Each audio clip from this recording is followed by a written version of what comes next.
Welcome to Charleston's first Walk for Suicide Prevention. The walk is being presented by the West Virginia Council for the Prevention of Suicide, Aspen, and Messages for Hope. Suicide is the second largest killer of our youth in West Virginia. West Virginia is ranked 7th in the country for completed suicides, and in the United States, someone completes a suicide every 16 minutes. We gather here today to honor our loved ones who have died by suicide and to bring attention to the mental health issues that can lead to suicide.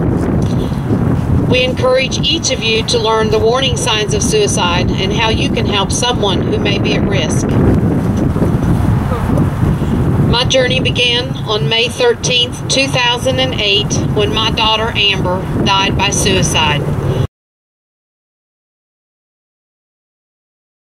She was 28 years old and left behind many who loved her, and of course we were all devastated.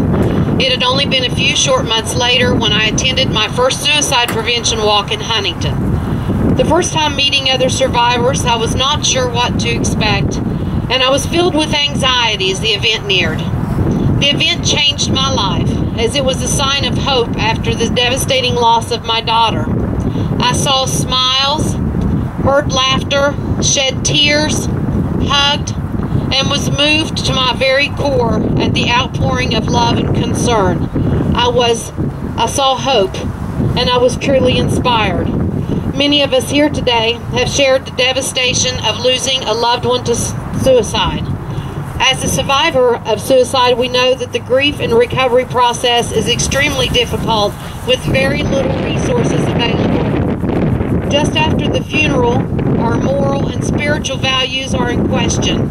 We start experiencing an unsettling silence from our friends, co-workers, church members, neighbors, and even our own family members. We are fighting our own internal battles, and we are just trying to fit all the pieces of the puzzle together. We are left angry, hurt, and confused. Our grief becomes debilitating. We meticulously go through every detail of our missing loved one's life to find that fatal error we made in judgment. What could we have done? What did we miss? Why did this happen? Why didn't I see this coming? Didn't they love me enough? As we search for answers, we learn of the stigmas associated with suicide and mental health issues. The issues that most of us would not think about unless this tragedy were to touch us personally. I'm speaking for the survivors when I say it is a misconception to think that we are ashamed of our tragedy. I am not ashamed. Shame is not what I am feeling. I am feeling grief, the same grief that any mother would feel after the death of their child. As a survivor, we want others to understand that we need to talk after a suicide loss. If I get upset, it is not because of you. I am already upset. If I should cry, it is not because of you. I cry often. We learn how to continue in our new life. It's been 3 years and 4 months since I lost my Amber, and I thank God for blessing me with the strength and courage to continue in my grief and to allow me to stand before you today. My God turned the most devastating tragedy into a path of humility and love for the many broken hearts of the survivors of a suicide loss.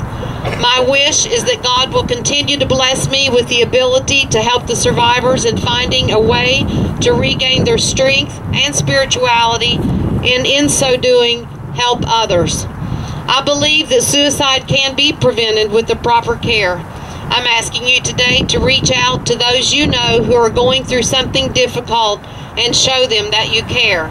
If you do not know the suicide warning signs, please pick up one of the many brochures made available to you here today.